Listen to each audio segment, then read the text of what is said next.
About 3,500 years ago, in ancient Mesopotamia, Babylonian scribes used to encode formulas for pottery glazes using an ancient form of encryption to protect trade secrets from being stolen. A little later in time, history shows us that famous leader Julius Caesar used some form of substitution cipher, later named after him, to safely communicate military orders. These ancient accounts show us that cybersecurity is no new concept. In fact, it has been here for a long time, just dressed a little differently. Disguised itself in order to survive.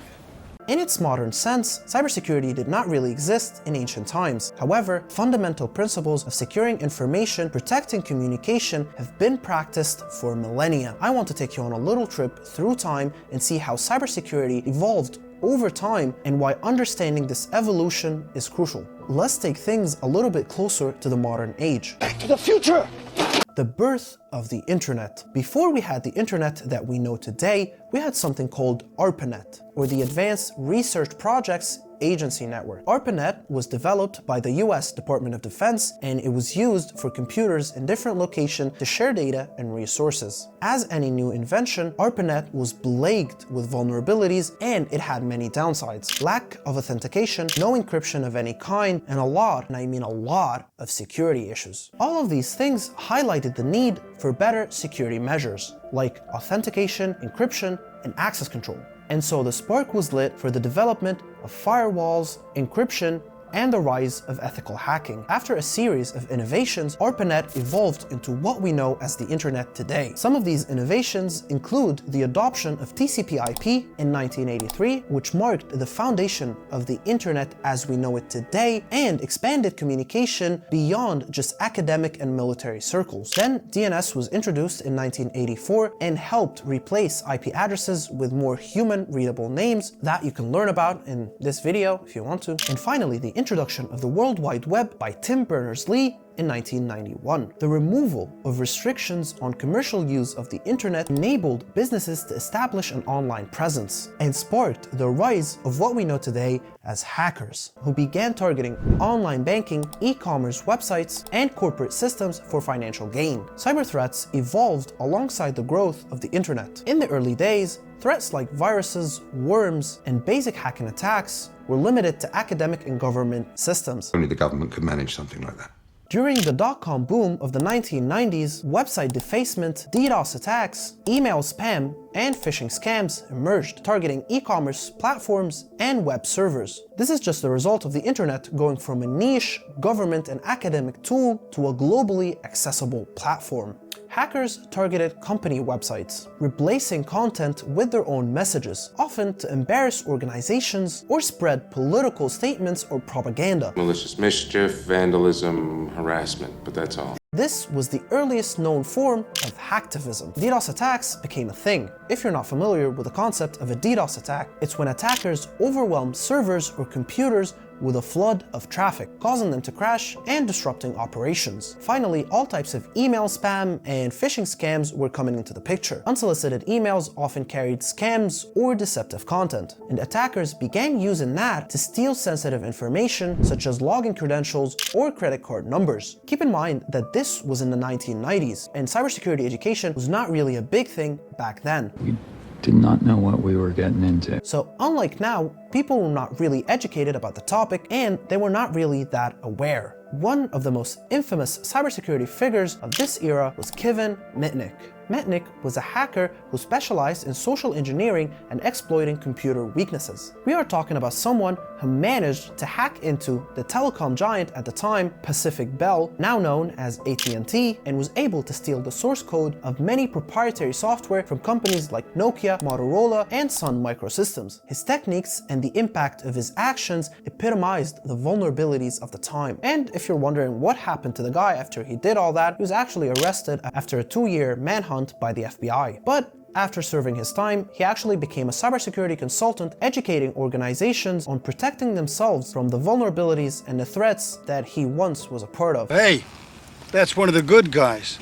As we got to the 2000s, we got spyware, ransomware, and botnets, which focused on critical infrastructure. Ransomware attacks lock users out of the use of their own devices until they pay some kind of ransom, probably using cryptocurrency. Spyware, on the other hand, infiltrates devices to secretly monitor devices and steal their sensitive information. That could be passwords, financial data, or browsing habits, which could be exploited or sold on the black market. And I'm going to sell my secrets, your secrets, to the highest bidder.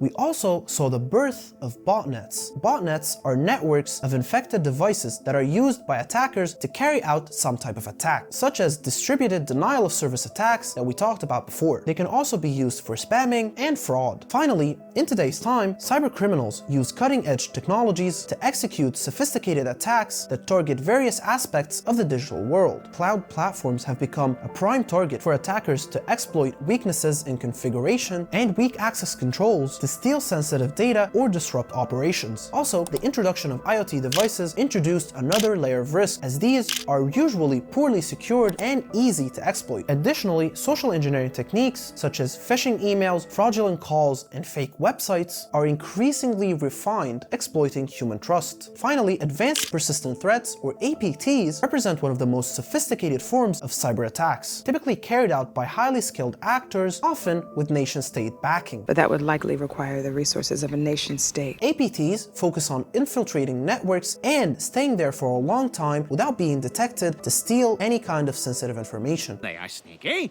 and slimy. APTs are methodical and persistent, aiming to steal intellectual property, conduct espionage, or disrupt operations. As you can see, threats evolve in sophistication, goals, techniques, and variety. And alongside that, our protection methods were actually developed substantially. The evolution of cybersecurity technologies has closely mirrored the evolution and growth of the threats. For example, in 1987, the first antivirus program was introduced to the public in response to the birth of early viruses like the brain virus. Tools like ESET and Norton became household names, providing basic malware detection and removal capabilities. Then, in 1988, firewalls were introduced. A firewall is a computer network security system that prevents traffic from going in or outside of a network based on specific rules. Let no one in or out of the block and keep everything out of sight of the window. Firewalls really changed the game, preventing traffic based on predefined rules set by the administrator. Later in the 1990s, we got intrusion detection and intrusion prevention systems, monitoring network traffic for suspicious activity and actively blocking potential threats. Then, we were introduced to public key cryptography, which enabled us to use secure communication and digital signatures. Next up, in 1996, we were introduced to VPNs, or virtual private networks. These allowed us to securely and remotely access different networks. Going into the 2000s, antivirus programs developed into endpoint protection platforms, which included the centralized management of antiviruses, firewalls, and other security tools on individual devices. In the 2010s, with the growth of the cloud, we were able to use tools like CASPs, or Cloud Access Security Brokers, addressing cloud-specific threats such as misconfigurations or data breaches. As of today, we have the latest AI-driven solutions that detect anomalies, predict threats, and automate responses, improving the speed and accuracy of our cybersecurity efforts. The world's first proper, full artificial intelligence. And finally, with the latest trend in cybersecurity, which is the introduction of the Zero Trust architecture, which is a model that assumes that no user on the network should be trusted by default, requiring continuous verification and authentication and providing strict access controls to minimize threats and the risk of inside or outside threats. Well, I don't trust him, and I don't trust anyone else in here either.